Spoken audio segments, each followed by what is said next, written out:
Namato Ratanantayasa. May I pay homage to Triple Zem, the Buddha, Dhamma, and the Sangha. My respect goes to my parents and my teachers. Hello, good evening, everyone. So today is Saturday, the 13th of February 2021. And this is Ajahn Sujan from Warapanya Meditation Center, Aberdeen, Scotland. As usual, I'm here with you all tonight. Hi everyone. So today again we still have plenty of snow and very cold. And this is a history after a long time that people are experiencing such a cold weather.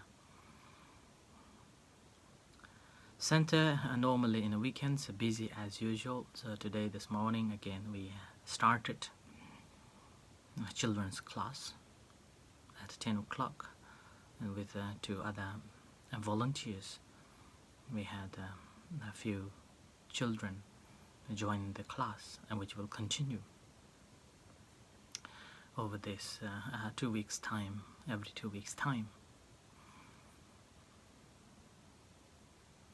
So again today I will be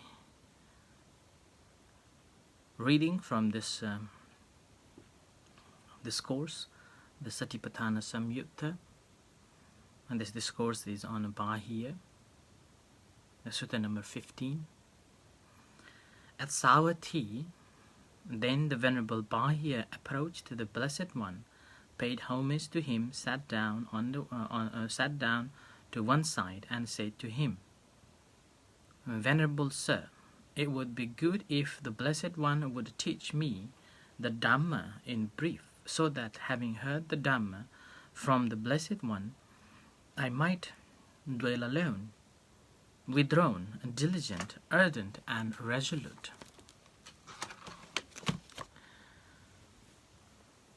There is another bahiya, there's called the bahiya, and he was an ascetic, naked ascetic. It happened that he lost on his way, and he was walking through the jungle forest, and he lost all his clothes.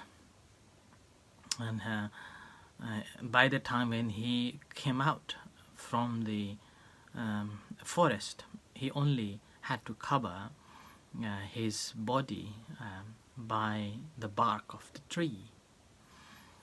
And because of that, when he came out from the forest, people thought that he is very venerable, and he lives a life with less material. And this is a perception that normally people have, that whenever somebody is doing something very different, normally take that as a venerable or as interesting. And this is a Daruchirya as well. When and the villagers began to worship him, began to venerate him, and then people began to even offer clothes to wear, but he always rejected, thinking that people are venerating and worshipping him because he wasn't wearing anything. And when he rejected, people even feel that this is a person who has nothing cling on. He hasn't got any attachment to anything, even any material, even just a cloth. So he was in a delusional state that he is a person with less needs, and he is a person with arhat, or the one who hasn't got any attachment to anything. So in that perception, he continued living it. And here again, these days, we do have examples of people and trying to live with minimal needs. And here again, wealth or the money is necessary, but again, we shouldn't be too much on the money. We should be accumulate enough money to sustain and to supply our necessities, but rather than wanting more and more.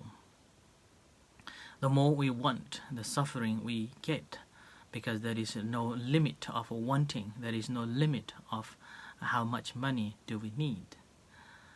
And with that, the more we learn to live with a minimal and content with the livings, then the happier we become. But again, that doesn't mean that the person is noble. Similar to Daruchiriya, the bahiya Daruchiriya. He was living in that, and he became used to with it, and he indulged in it by thinking that not having those clothes and not wearing those clothes simply making him more venerable and worshipable. People began to more worship him. So he was in a delusional state, and meanwhile he had a misunderstanding that he is a noble one. And it happened that once in his friend who was practicing meditation and attained the higher jhanas, and after he passed away, he was born in the celestial heavens. And one day he thought of his friend and thought that, I wonder where my friend is. And he realized his friend Bahiya was an ascetic and living in a delusional state and thinking that he is an arhat. So he just simply disguised himself as a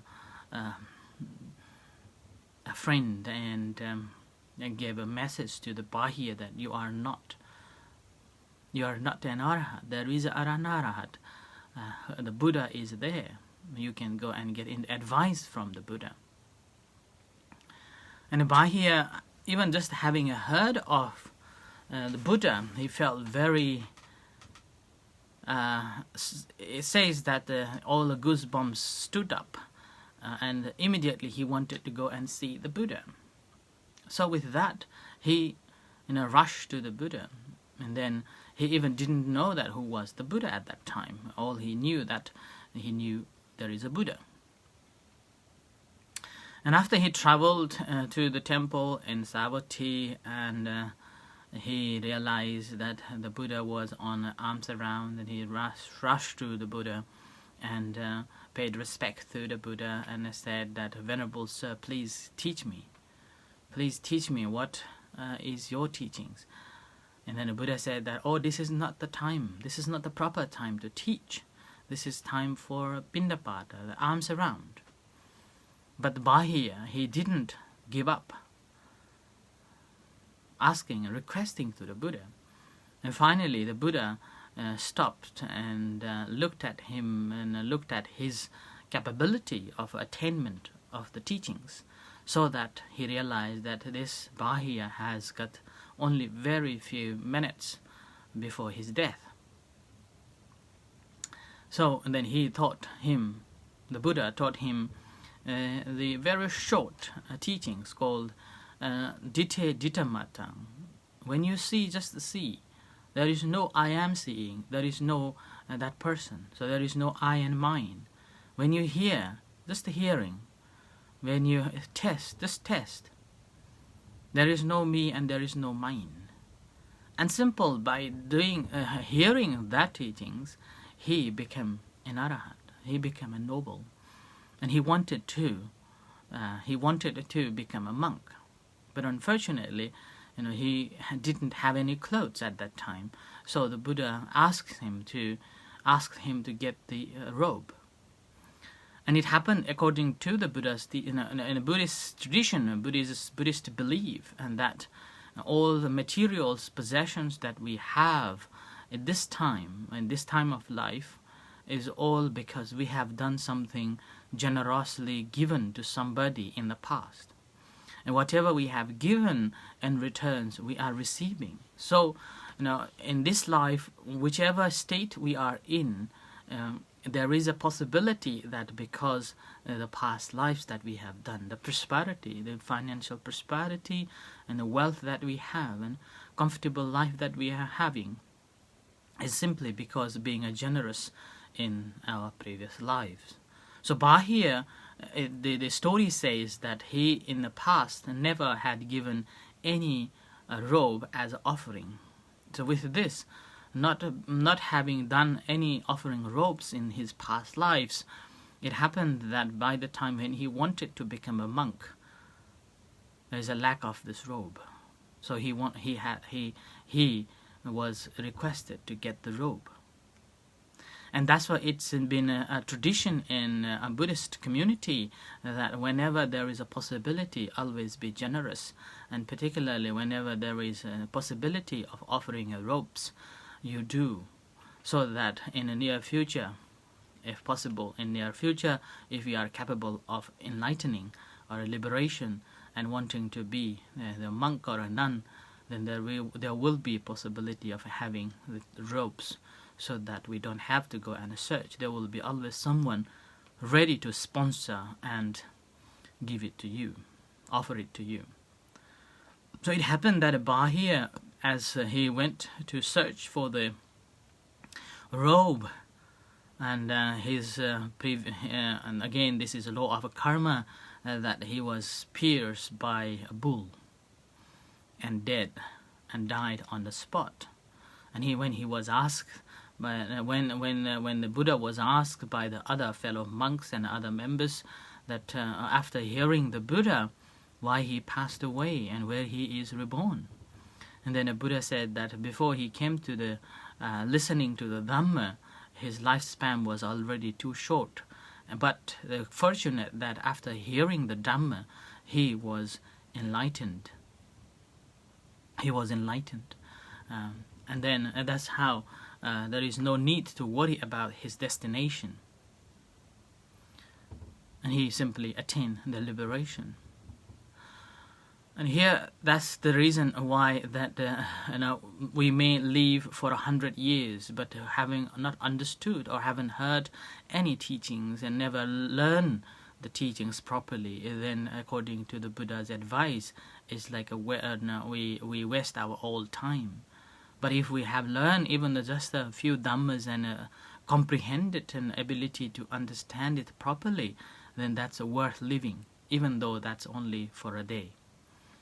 So that is the story of the bahiya, that we can reflect in us, that how fortunate we are that this is such a difficult time and an uncertain time, and yet we have this access to the teachings and ability to learn and practice, and even have an opportunity to talk with the learned, whether monks or nuns or even lay people, those who are willing to help.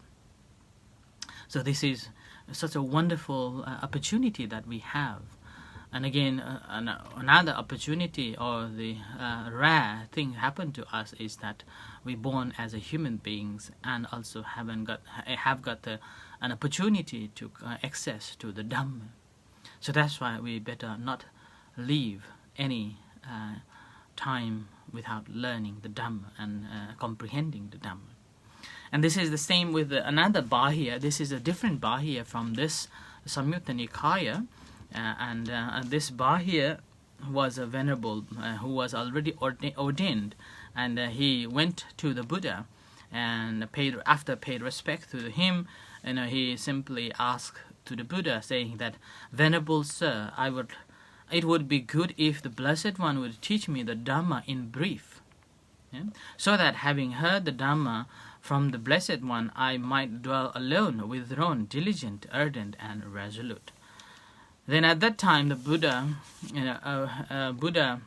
taught him, saying that, "Now well then, bahiya, purify the very starting point of a wholesome state." And here, this is important that we have to develop our own mental state into the positive state. Normally, we do want to do good things, but if you're still having our mind always engaged in negative thoughts and complaining about the things that didn't happen, or worrying about things that didn't happen, and complaining more. With that negative state, whenever we meditate, what happens is that it's very difficult to gain concentration and gain wisdom. So that's why the first that we have to develop is the wholesome state of our mind. And how one can get the wholesome state of the mind, and that is the virtue that is well purified and a view that is a strength. So first we have to purify our virtue. Virtue here, for the household life, it's just the 5 precepts is good enough. And here 5 precepts, we know that this is a basic fundamental practice that everyone will observe, particularly in Buddhist countries or Buddhists. Whenever there is a ceremony takes place, we always start off by observing the sila, or the 5 precepts. And we may have learned from the very early age in our life, but very few people would practice it properly, and very few people would understand the real meaning of that 5 precepts. But somehow, over the period of time, as they got, as people get older, like 50s, 60s, then began to see the value of those 5 precepts, and began to purify the precepts. And with that, also will have a right understanding that what we need to develop. Things that needs to be understood will be understood. And a right view here means that everything changes, nothing permanent, and nothing we can grasp, or nothing we can make it as we wish. So this is a changeable nature that we always have to accept it. The moment when we have this right understanding that nothing is permanent, and with that everything is changing, ability to accept that change, we will not have any sufferings, any problems at all. So these are the 2 things that we have to develop in order to have the wholesome state of the mind. And now, if we are not practicing 5 precepts properly, what happens is that our mind is deluded. Rather than having a kindness and compassionate mind, we will be practicing cruelty and self-centered, not regarding anyone else, like that. And also, we will be not telling the truths. We will be speaking lies, and lies after lies, and also intoxicating our own minds. When we are intoxicating our own minds, then what happens is that we will not have the clear mind. And not having a clear mind, obviously we would not have the right understanding or right attitude to the things that happens. So that's why these are the 2 things we need to develop in order to gain the wholesome state of the mind. The moment when we gain the wholesome state of the mind, everything becomes plausible. Yeah? So then, bahiya, when your virtue is well purified, your view is strength. Based upon virtue and established upon virtue, you should develop the 4 establishment of mindfulness. So once we have in order to gain the wholesome mind, we have to practice, or at least we learn to know what is the virtue and ethical practice, and then having a right understanding. Once we have a right understanding, based upon that virtue and upon establishing ourselves in that, we will be able to develop the 4 establishment of mindfulness much, much better. I think I have already mentioned in the past as well that when our precepts or the virtue is not clear, not purified, then it will be very difficult to develop our meditation. So that's why it's called a sila visuddhi. Yeah, the purification of a virtue becomes the base for any other qualities to develop. And once these qualities have fully purified and developed on that basis, it's become very easy to gain the concentration. It's very easy to gain the understanding. And this we can see very clearly. Suppose in the day you have done something which is not in accordance with the teachings. Let's say you have harmed somebody, or you have harmed someone, or you have killed any beings, or something you have stolen from somebody, or you have a relationship out of your marriage, or you said something which is not true. Normally what happens is, that conditions your mind, and because of that conditioning your mind, although sometimes we think that we have forgotten it, but what happens is that when we come to meditate, as we disconnect all our senses, starting from our eyes and our and then our tongue and body, and gradually we dive into our mind. When we dive into our mind, there's kind of a journey inside our mind. And that journey, what happens is that we come to know things that subconsciously saved memories. And that some subconsciously saved memories, rather than coming out from the past, the very recent past will come up.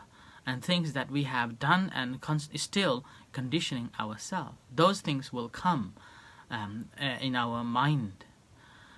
And then if we have done those violations of these precepts, what happens is that in the moment when we meditate, and as we feel and become calmer and concentrated, those will come, and we will engage in that and proliferate, and we will be talking on that topic and about that story.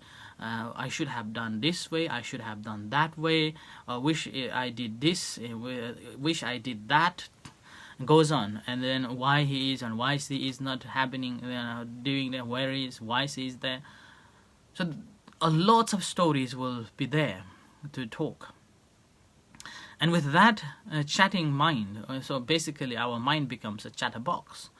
And because of having this chatting mind, it will be very difficult to gain concentration. The moment when we cannot concentrate, then it is unlikely that we will be able to develop any mindfulness at all. So then when we need to contemplate on the body, as the Buddha said to the bahiya, say, what for? Dwell contemplating the body in the body, ardent, clearly comprehending, mindful, having removed the covetousness and the displeasure in regards to the world. So then we will be able to overcome our sense of covetousness and displeasure regards to anything that is there. So that's why the moment when we purify our virtue, we are free from any disturbances in our meditation. And it's much easier to meditate. And that moment we will be able to contemplate in our body. Even paying attention to the primary object becomes much, much easier. And then as we pay attention to it, the effort becomes so pure, and the efforts become so sharp. We're able to be mindful of that, an ability to continue being mindful of that object. And whatever arises, and we will be accepting it as a condition aroused, and we will not having an attachment to those objects, those feelings, those emotions, and also we will not have any displeasure over it at all. And the same with when contemplating the feelings, whatever feelings arises, whatever our mind is having, the mental state of it, that moment also we will not have any covetousness and displeasure regarding it at all. Then the Buddha further on said that then the Venerable Bahiya, after Buddha instructed him, the Bahiya, having delighted and rejoiced in the Blessed One's words, rose from his seat, and after paying homage to the Blessed One, keeping him on his right, he departed. Then dwelling alone, withdrawn, diligent, ardent, and resolute, the Venerable Bahiya, by realizing it from for himself with a direct knowledge in his very life, entered and dwelt in that unsurpassed goal of the holy life, for the sake of which clansmen rightly go forth from the household life into homelessness. He directly knew, destroyed his birth, the holy life has been lived, what had to be done has been done, there is no more for this state of a being, and the Venerable Bahiya became one of the Arahants. So after he heard the instructions from the Buddha, he withdrawn himself and went to the forest and practiced diligently, urgently, and resolute. And by that, over the period of a time, he was able to liberate himself and freed himself from this samsara. So I end here for tonight's talk, and may you all thank you everyone for listening, and may you all be well and happy. In a few moments' time, we will have the evening chanting and guided meditation. You are most welcome to join with us. Until then, good night, and see you shortly. Sadhu.